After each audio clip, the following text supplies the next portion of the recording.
because of you. We're here because you were there. We've arrived from every corner of the planet to this nation to seek the fulfillment of the promise of America. We were promised a better life in our home countries, where we were told that privatizing water and electricity would make things run more efficiently. Instead, the quality remained almost the same, and the price was increased until it became an unaffordable luxury. Some corporations are more efficient than government, but their motivation is not the health or well-being of the people. It's only about profit. Everything else, their image, their human resources, their public relations only exist to protect the reality behind it. Once upon a time, we were told that nationalization would prevent growth by limiting competition, that our countries were nothing without the companies that invested in us. And so they privatized everything. Everything in our country was owned by people that had no connection to our culture, by those who never had our interest at heart. They didn't care about our survival or well-being. They just wanted to turn a profit by raping the land, by exploiting our people, our industry, and our resources. They took everything we built and made it theirs. First by creating racism to justify slavery, building the capital for capitalism. And then when they gave us what they called liberty, everything we had was still owned by them. Our governments told us that socialism was the real enemy and that we would have freedom, but the foreign powers and corporations were the ones with the real freedom. The freedom to take all the wealth generated by our work and our land and give us only a small percentage of the scraps from the table. Their lust for power and their greed drove them to betray not only us, but themselves and the word of their own God.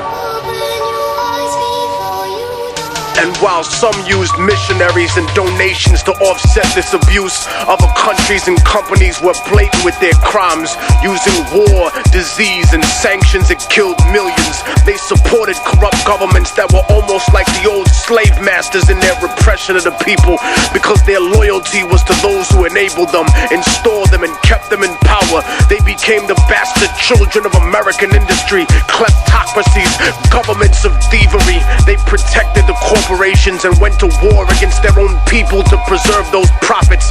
The puppet rulers were given billions of US tax dollars to fund civil wars, right-wing death squads, execute political dissidents, sympathetic clergy, and even overthrow democratically elected governments. And so the age of revolution began again. They painted it as godless terrorists versus the free world and the free market. But the free market has never been free, because the market does not regulate itself. It is manipulated like a puppet, and it survives because of its image. Destroy the image and the enemy will die. Such is the same in the rap industry, for the major label superpowers treat the underground like the third world. When they need new assets, new artists to prostitute or sign and put on the shelf to use their songs. When they needed new concepts, music, and publishing to steal from producers, they came to the underground, to the third world. They took our culture, our property, and our industry, and our resources, even using our own people to help them exploit us. But behind the mask of efficiency they claim that we need to succeed, they're no better than us. Their economic advertisement was always a lie. A few got rich, but most were given an illusion of wealth, almost as if it was designed for failure. Opportunity comes at the price of the soul in the music. So remember what they are underneath the fancy architecture: glitter and rented jewelry, the cars, the IMF loans, the seeds with suicide genes, 20-year contracts and oil blood money. Build your defenses, my independent brothers and sisters. They'll stop at nothing to get what they want. They paint the third world underground as savage and backward, but the superpowers are no less corrupt. They've just learned to disguise it better, cause they fix elections too. They embezzle tax money, they go to war for resources, they fund terrorism for their own benefit. And when there's enough at stake, history's taught us that they'll even assassinate their own presidents.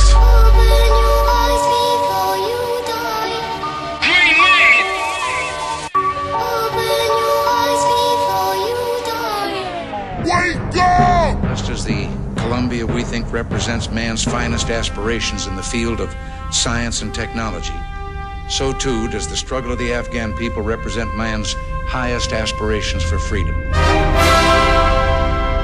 I am dedicating on behalf of the American people the March 22nd launch of the Columbia to the people of Afghanistan.